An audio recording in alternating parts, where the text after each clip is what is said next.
Hey everyone, Britta here. If this is your first time here, I'm a spiritual life coach. It's my goal for this channel to help you overcome the obstacles that are standing in the way of you living your best and most authentic life. Today, I want to jump back into the chakra series and talk about the causal chakra. Now you guys have Taj R to thank for this, because she actually brought it to my attention. I had never heard of the causal chakra before. I know, the person who's doing this series on chakras, but I want you guys to know that what I'm doing is I'm doing research because this is something that I'm really interested in, something that I want to learn a lot about. So what I do for each of the chakras is I really just throw myself into research, and I make mistakes, I miss things. I knew that there are earth chakras underneath essentially the main 7 chakras within the body that we know, and I've already done those 7 on the series. I was gonna go back and do the earth chakras as well, but I actually didn't know about the higher chakras until after I had already done the series on the 7 chakras.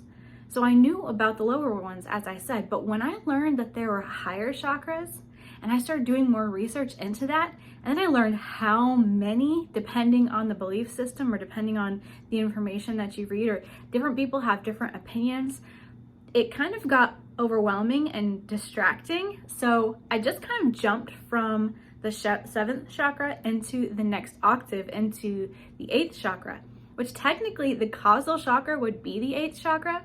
So in this series, I'm going to consider it 7.5 because the causal is actually in between the 7th chakra, which is your crown, and the 8th chakra, which would be the soul star. So thank you so much, Taj. You are amazing for showing this to me, and honestly, this would not be complete without this chakra. So if you guys know of others that I haven't gotten to yet, feel free to comment them because I may not know about them. Again, what I do is I do the research and I try my best to understand it to the best of my ability by the time that I bring it to you guys. It doesn't mean that I'm perfect. It doesn't mean I'm not going to miss things. So let's learn together. Let's create this community and continue to grow. If you have certain things that you want me to talk about, request them and I'll do the research if I don't already know. And chances are I'll need to do research on it. So let's jump into today's video on the causal chakra. So there's something that maybe not all of you know about me. One of the services that I offer is actually past life regression sessions. That is, I love coaching and I love the program that I'm putting together. But past life regressions is something that I have just absolutely fallen in love with. And it's one of the most amazing, most healing experiences that I have been able to take myself through, and humble enough to be able to witness other people's transformation and experiences through that. So when I found out that one of the names for the causal chakra is the past life chakra, your girl knew she was making this video. Another name for the causal chakra is the moon portal. Now, I don't know if you guys are familiar with Marisa Grieco or not, but she actually also did a video on the causal chakra, and it's really good. I highly recommend you guys check it out. I'll put the link in the description below because she also goes more in depth on certain meditations that you can do, as well as crystals that you can use with this chakra. Now, I'm not going to go into all of that. So if you're interested in that, definitely check out her channel. She has a lot of amazing stuff that she talks about as well. Now, Marisa refers to the causal chakra as our own personal moon, a divine feminine energy. Part of it is because the color of this chakra is white, but the other part is that that's what makes us so sensitive around the full moon. Aside from the fact that the moon, the gravity of the moon pulls water and our bodies are made up of water, but there's more to it than just that. When we find that we're more sensitive around the full moon, it actually has to do with our causal chakra. It's our divine link to that feminine energy, that moon portal energy. Now, the reason that this is also called the past life chakra is because it helps us to understand the spiritual significance of our old belief systems, our old patterns, and our past life patterns as well. The reason that this is so important is because you're not able to activate the causal chakra without healing the past. When you activate this chakra, it gives you clarity and peace within your body. It's like the fog of all of those past beliefs, those past patterns, the fears, the traumas. It's not that it gets cleared away, but when you're at the point where this chakra is able to activate, it can assist you in that clarity and healing even deeper than the work that you were already doing in order to open it, in order to activate it. And it's almost like it magnifies everything, right? So it's kind of like a double-edged sword. In order to activate this chakra, you have to do healing of the past. But once it's activated, once it's open, once you're aware of it, once you're working with it, it's amplifying all of this healing work that you're doing. Because what happens when we get clarity of the mind and peace in our mind and body is that we're able to see these old patterns for what they are, and they no longer have the stronghold on us that they used to have.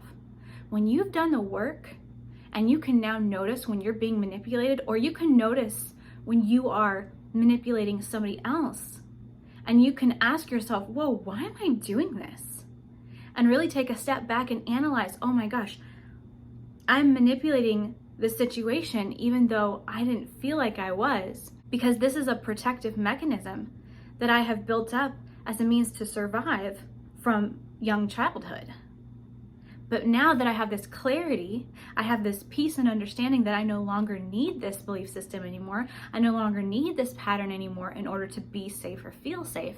Now I can go ahead and take it and get rid of it.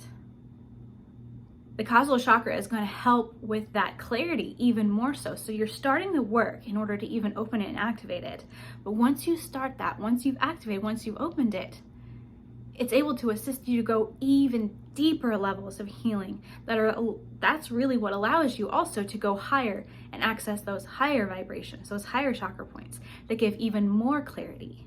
And I know if you're anything like me, when we're able to identify those patterns, those repetitive patterns, guess what that also means? We get to stop learning the same lessons over and over and over again. Continue to find yourself in the same type of relationship as hard as you try. They might look different. They might come from different backgrounds, different families, might come from completely different religions, belief systems. Same person over and over again. Might even be different genders. Same person over and over again. Why? Because that's a repeating pattern. We haven't learned the lesson, so we're continuing to find ourselves and manifest these situations where we can find that lesson and finally learn that lesson. And usually, I will give you a hint when it comes to relationship lessons, it generally has to do with self-love. Once you've activated this chakra, once you've opened it, you not only receive energy, but you're also transmitting it as you begin to ascend, and we move into the 4D, we move into the 5D. And what is that? That is the unifying, that is the release of the ego, the release of duality, and accepting and moving into oneness and unity. Another really cool thing is that you'll notice your psychic and telepathic abilities exponentially grow. I have a teenager who is playing Xbox with his friends right now. I just asked him to please quit screaming. So if you hear somebody screaming in the background, that's my 14-year-old son. We're still working on our telepathic abilities. So getting back into this, I said that in order to activate it, we had to heal the past, right? So really, what is the easiest way to activate the causal chakra? Shadow work. If you're unfamiliar with shadow work, it's not as scary as it sounds. It can be difficult. It can definitely be challenging. Not easy. If it was easy, everybody would do it. The world would be healed and we wouldn't have the issues that we face day in and day out. Shadow work is when we look at ourselves and we take accountability and responsibility for our actions, our thoughts, and our beliefs. And we also hold ourselves completely blameless, and we see the truth for what it is. And we are honest with ourselves about why we do the things that we do, why we think the things that we think. And then we have the ability to change those belief systems, those patterns. Shadow work is something that you are very capable of doing on your own. I highly recommend to use meditation to connect with your guides. Seek out teachers, seek out therapy, counselor, coach like me. That is honestly why I've created the program that I've created. And it's not going to be for everyone. It's actually specifically for entrepreneurial mothers, because that is a specific type of energy that I want to help do shadow work and help entrepreneurial mothers. If you're an entrepreneurial mother and you want to release yourself from fear that's holding you back, and you want to release yourself from toxic trauma responses such as ultra independence, where you're not letting anybody help you, but then simultaneously you're getting bitter, you're getting burned out because nobody's helping you. That's the deep work that happens with shadow work. That's the deep work that I do with my program, specifically with my clients. Whether you fall into the category of the group of women that I personally help, or you work with somebody else, or you do it on your own, shadow work is going to be the only way to open the causal chakra. You have to heal that past. You have to heal that past life. And that doesn't necessarily mean your actual past life, an incarnation before this. Your past life could have been who you were in childhood. Your past life could have been who you were in high school. Your past life could have been who you were in college. Each of these phases of life that we go through, they could be different lives, because the childhood version of me is not the 34-year-old version of me. The 18-year-old version of me is not the 34-year-old version of me. The 34-year-old version of me is not who I am going to be when I'm 50, when I'm 70, when I'm 90. They're all different phases of life, and you can look at those as past life as well. You don't necessarily have to go back and back and back and tapping into all of these things. It's not always necessary. If you feel led to that, then by all means go there. But it is not necessary for you to actually have a past life regression or go that far back in order to heal the now. Not in this energy. Things have shifted. That's not something that's needed anymore. It's an experience you can have. It's very wonderful. It's very powerful. But is it necessary? Absolutely not. You don't have to do that. You can still heal. You can still open the causal. You can still access the higher chakras as well. But you do have to go back, and you do have to heal from at least this life. You have to heal the things that you don't want to look at. You have to heal the things that you bury and you literally shake out of your head every time they come to the surface. If you haven't seen my video on intrusive thoughts, I highly recommend you check out that video as well. That will help with some of that shadow work. And you may go through a dark night of the soul. And if this is language that you've never heard before, dark night of the soul, again, is not as scary as it sounds. The shadow is not the worst parts of us. The shadow is just the rejected part of us, right?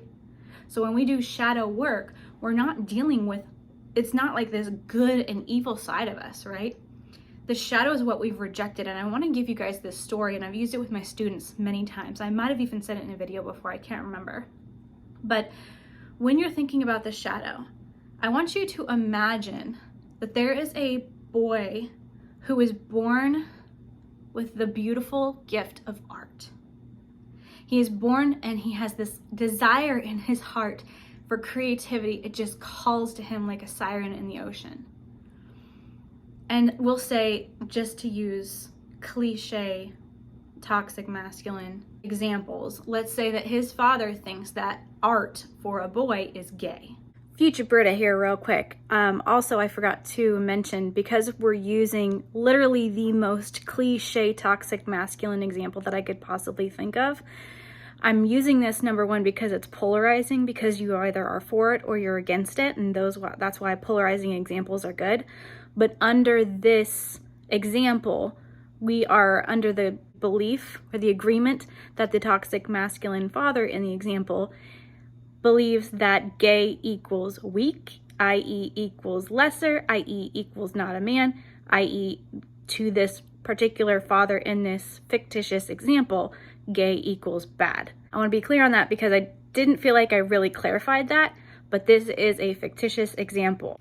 And I want to clarify that I in no way, shape, and form think that there's anything wrong with being gay, nor do I associate it with being evil or anything bad associated with the LGBTQ plus community. Just want literally to be very crystal clear on this. So his father is projecting all of his own fears, all of his own judgments onto the child. The child, wanting to please his father, rejects the artistic side of himself. Is the artistic side of himself evil? No. Who knows the wonders that he could bring to the world? Who knows the healing and the creativity and the beauty that he could bring to this world? But because of his desire to please his father and his desire to be a man, He has rejected that part of himself, and that's now part of the shadow. So the shadow does not hold our evil. It does not hold darkness the way that we think of darkness. The shadow holds our highest potential. That which what we have rejected due to fear, due to shame. That's what we heal when we do shadow work. We forgive ourselves and we love ourselves wholly, unconditionally. We have acceptance and we understand why we do the things that we do without judging it as good or bad. And that takes a lot. That is not something I can tell you guys in this video about the causal chakra, but I want you to understand, what does shadow work look like? And what is the dark night of the soul? The dark night of the soul is essentially when you start to open up your eyes and you realize all the bullshit that you have experienced and all of the lies that you have been told and the lies you've told yourself. And this isn't to say like your family did this intentionally or society did this intentionally. We're all sick. We've all been spoon-fed the same crap since the moment we were born. We just don't know any better, so we continue to give it to each generation. So what happens when your eyes open, and especially when the causal chakra opens and you can see with clarity, and you can see all this stuff, usually with the causal chakra, you've already done so much healing that it's not going to pull you into a dark night of the soul. But it's not to say that it won't happen either, because it can happen at many different times, more than once throughout your life. Dark night of the soul is just this period of time that is temporary. It's always temporary. It's a period of time where it's depressing. And you're not sure how you feel about it. You're not sure how you feel about life. You're not sure how you feel about yourself. You're not sure how you feel about the world. And it takes time to process through this new information. And what does that even mean for me? I've had moments where I received a revelation and I screamed to the nothingness, saying, what do I do with this? Like, this is all fine and well, but what do I do with this information? I don't want to know this. The dark night of the soul is almost this quiet time where you have to step outside of your normal life. You still have to do the things that you have to do to survive, because that's life, but emotionally you kind of take a step back and you go reclusive and you heal internally slowly in the quiet, in the solitude. That's the dark night of the soul. And you don't have to do that alone either. So what's the point in all this though? Why would you even want the causal chakra open if you have to go through all of this? Have you ever wondered what it would be like to wake up and just be in love with your life?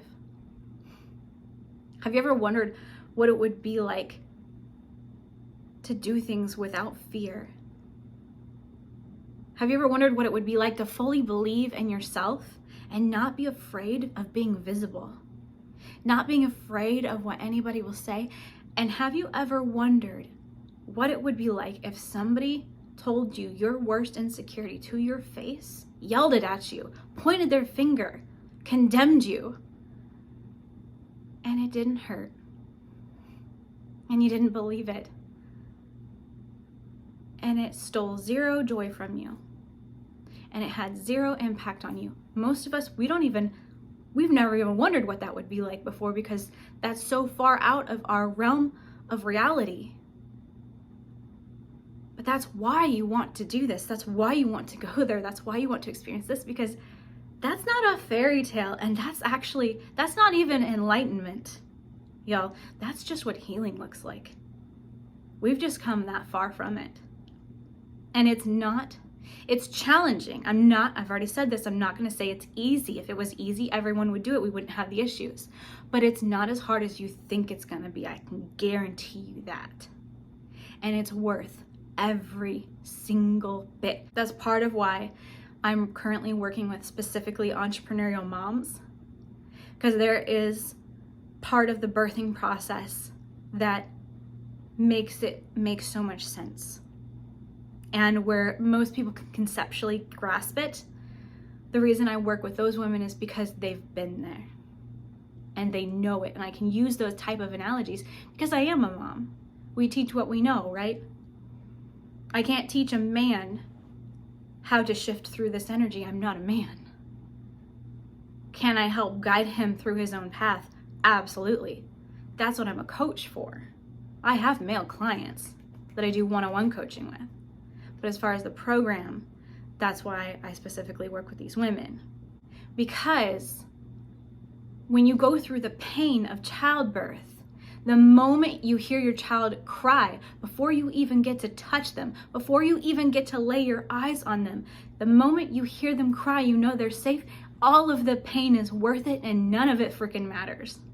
Totally worth it. And you almost, I'm not going to say you forget it all immediately, because 9 times out of 10 you're still experiencing it in that moment, but there's no regret.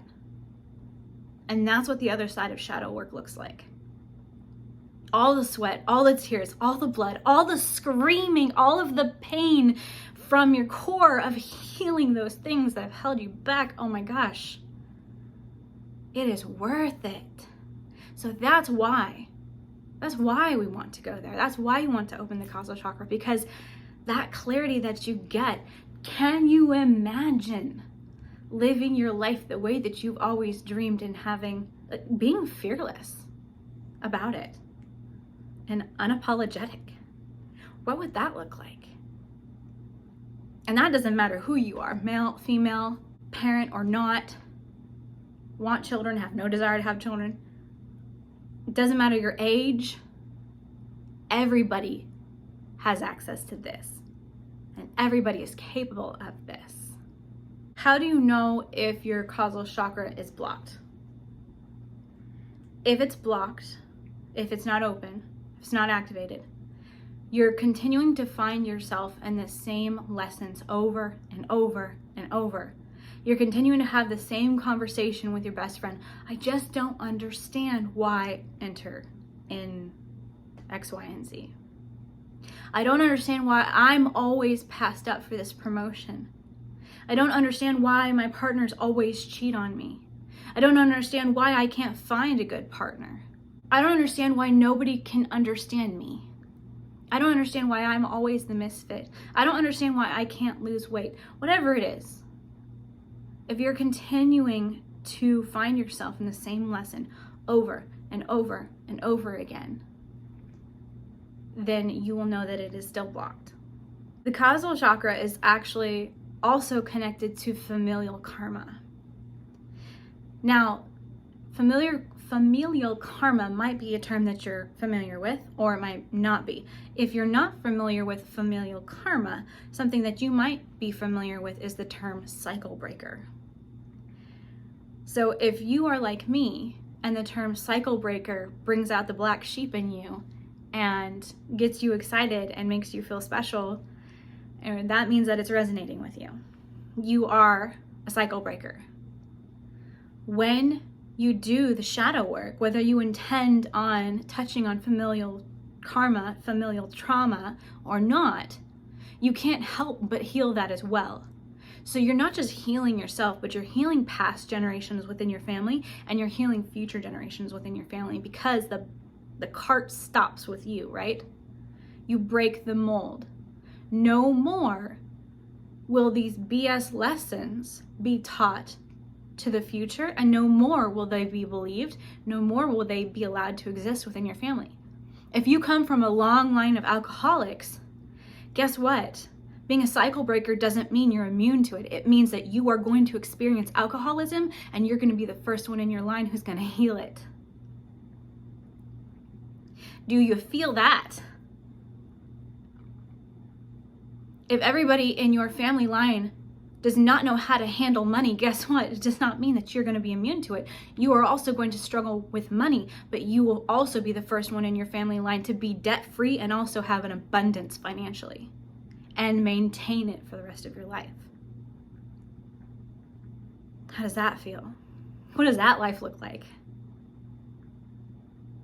If you find that your family is full of people who are stuck in the victim mode and they cannot bring themselves out of it in order to live in their fullness, in order to live their dreams, and in order to accept themselves and their gifts, like the analogy that I gave of the artistic boy, it does not mean that you are immune to that and you automatically fall into what your gifts are and you accept them lovingly and joyfully.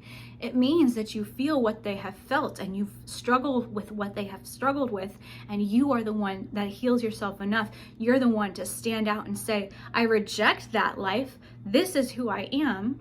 Unapologetically loving yourself, radically accepting yourself, and being that example. You break the cycle. Oh, it gives me chills, and like, that's why I do what I do.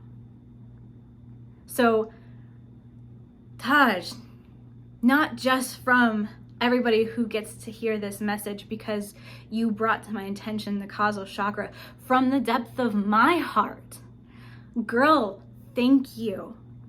You don't know the gift that you gave me by asking me if I was going to make a video on the causal chakra, because immediately after I read it, I just Googled what the heck is a causal chakra and blew my mind.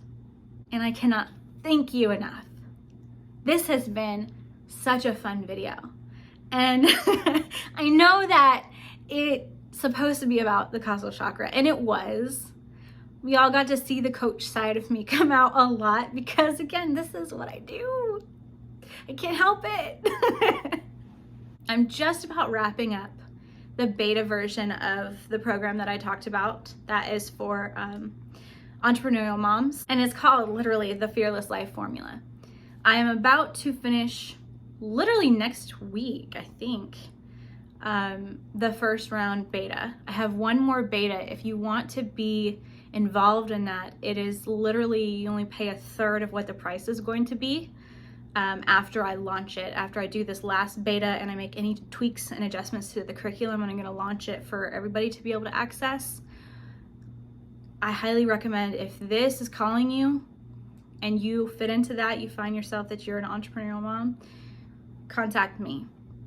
If you don't fall within that, but you would like assistance, like I said, I still do coaching one-on-one calls. It's just not in that program setting. Give me a call. If you haven't ever done that before, you get a free 30-minute call with me. Literally, this is for anybody. So down below in the description, there is a Calendly link. It's gonna pull up my schedule. You find a date or time that is open, works for you, go ahead and book yourself a session. It's on me, free 30 minutes. What do you have to lose? We get on Zoom, we see each other. Yes, I will see you, you will see me. We will actually have a conversation and talk. Let's do it. I hope that this video has been helpful. I hope that you have been entertained at some points and that it resonated with you. And if there's somebody in your mind that needs to hear this message, specifically, you're right, just a second ago, they're probably, their face or their name just popped into your mind. If somebody popped into your mind that you think really needs to hear this, please send this video to them. Let's continue to grow this community. And if you have not already, go ahead and hit the subscribe button and also hit the bell notification. I've said this before. I don't love that my videos are not super consistent right now. I'm still getting out the once a week, but it could be literally anytime from Monday to Friday. I'm not positive when I'm able to put it out because of everything that I've been doing behind the scenes with my program. That's where my focus is right now, and also my coaching practice. So when it comes to the videos, I do still put one out per week, but I highly recommend, even if it's just temporary, to hit the bell notification so that way when they do come out, until things calm down in about 3 or 4 months, that's when it'll probably be back to the regular 2 videos per week on Tuesdays and Thursdays. But until then, I do recommend to hit the bell notification so that way you do get notified and you don't miss out on any videos. So I love you guys so much. I hope you have a fantastic weekend. If you are in the States, happy 4th of July. If you are in Canada, happy Canada Day. I say this with an asterisk. I know that there are a lot of you that are mourning, that are in solidarity, and I stand with you. And I meant to wear orange in this video and I did not, but I love you guys. My heart goes out to all of you. I hope everybody, no matter where you're at in the world, that you have a happy and safe weekend. And I will see you guys next time.